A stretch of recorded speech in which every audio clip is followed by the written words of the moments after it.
Hello everyone, how are you doing? This is MD Tech here with another quick tutorial. In today's tutorial, I'm going to show you guys how to go about connecting your Samsung Galaxy phone to a Bluetooth speaker or headphones you may have connected.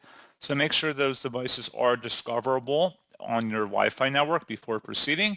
And once you've confirmed that, we're ready to begin. And you want to start by opening up the setting menu on your phone and select connected devices.